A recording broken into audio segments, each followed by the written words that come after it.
Ya, assalamualaikum warahmatullahi wabarakatuh. Hari ini kita bisa berjumpa lagi dengan saya Ibu Vicky. Materi yang akan kita pelajari hari ini adalah pertidaksamaan linier dua variabel. Nah, sebelumnya kalian harus ingat terlebih dahulu tentang persamaan linier. Persamaan linier kalau tidak salah di SMP sudah pernah diajarkan, yaitu persamaan garis. Nah, nanti untuk hari ini kita akan membahas tentang pertidaksamaannya. Nah, pertidaksamaan linier dua variabel bentuk umumnya ada 4. Yang pertama adalah AX plus BY kurang dari C. Kemudian yang kedua AX plus BY kurang dari sama dengan C. Kemudian yang ketiga AX plus BY lebih dari C. Dan yang terakhir adalah AX plus BY lebih dari sama dengan C. Nah, yang dimaksud dua variabel itu berarti ada di bentuk umum ini adalah ada variabel X dan ada variabel Y, di mana A itu koefisien X, B itu koefisien Y, dan C itu adalah konstanta.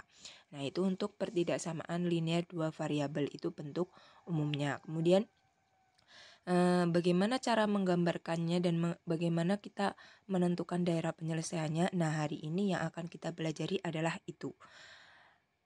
Nah, kita bisa lanjutkan terlebih dahulu. Contohnya yaitu yang pertama, tentukan daerah penyelesaian dari pertidaksamaan 2x ditambah y lebih dari sama dengan negatif 4.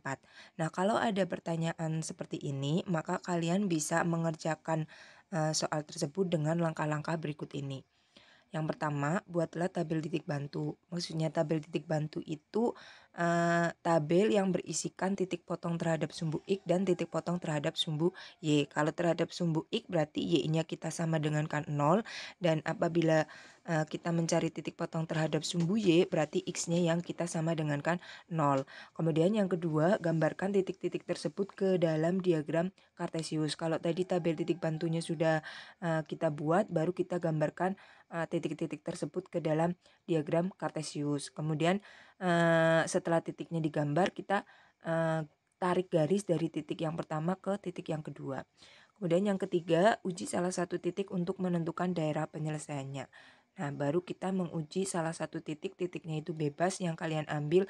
Nah, nanti dari titik tersebut setelah kita memasukkan apakah bernilai benar ataukah bernilai salah. Jika bernilai benar, maka daerah yang kita arsir adalah mengikuti arah dari titik uji tersebut. Tapi apabila bernilai salah, maka kita balik arahnya seperti itu.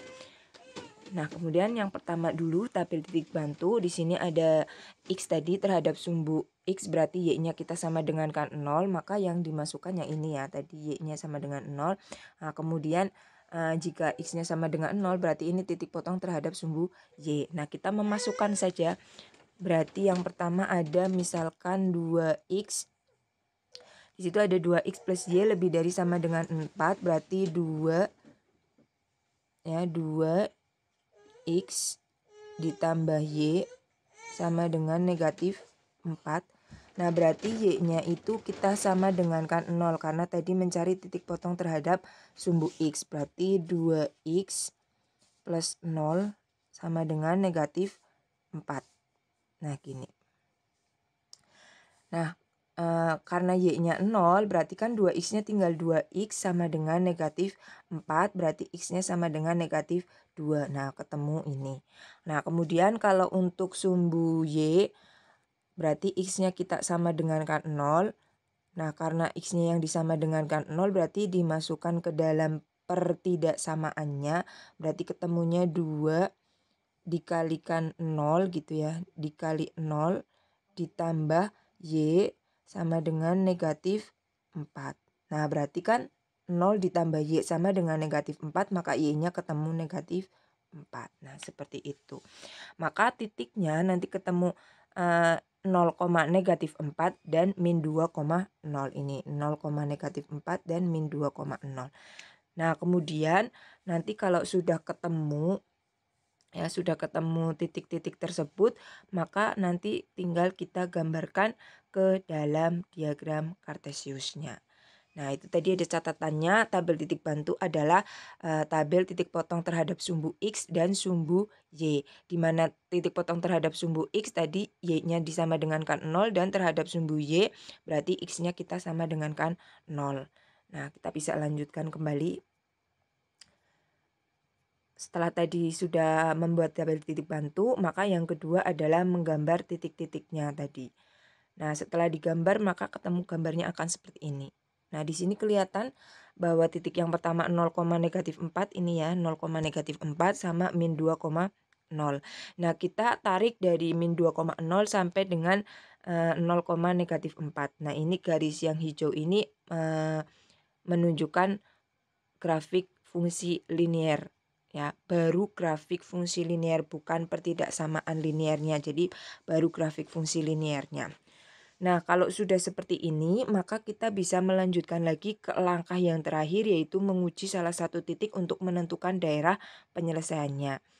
Nah, berarti setelah tadi sudah digariskan, berarti tinggal mencari uji titiknya. Kalian bebas mau mengambil titik manapun. Nah, yang Ibu ambil adalah titiknya 0,0. Ini misal ya, Ibu ambil 0,0. Nah, 0,0 ini dimasukkan ke dalam tadi pertidaksamaannya ya. 2x plus y lebih dari sama dengan negatif 4. Kita masukkan x-nya 0 dan y-nya 0. Berarti 2 kali 0 ditambah 0 lebih dari sama dengan negatif 4. Nah, hasilnya 2 kali 0, 0, 0 ditambah 0 hasilnya 0. Berarti 0 lebih dari sama dengan negatif 4. Apakah itu bernilai benar? Oh, ternyata 0 memang lebih dari negatif 4. Karena bernilai benar, maka kita bisa mengarsir daerahnya itu mengikuti arah titik 0,0 karena tadi uji titiknya adalah 0,0. Maka nanti akan ketemu seperti ini. Nah, ya tadi kan titiknya min 2,0 sama 0,-4. Daerah yang diarsir yang ke 0,0. Nah, 0,0 di sini, maka daerahnya yang diarsir adalah yang di sini atau ini yang berwarna biru. Ini namanya DHP-nya. Nah, ini namanya DHP atau daerah himpunan penyelesaiannya. Nah, materi untuk hari ini hanya itu. Jadi materi tentang pertidaksamaan linear dua variabel. Jika masih ada yang mau ditanyakan, silakan untuk bertanya. Jika sudah paham, silakan untuk melanjutkan materi selanjutnya, yaitu tentang pertidaksamaan kuadrat dua variabel. Sekian pembelajaran hari ini. Terima kasih untuk waktunya. Wassalamualaikum warahmatullahi wabarakatuh.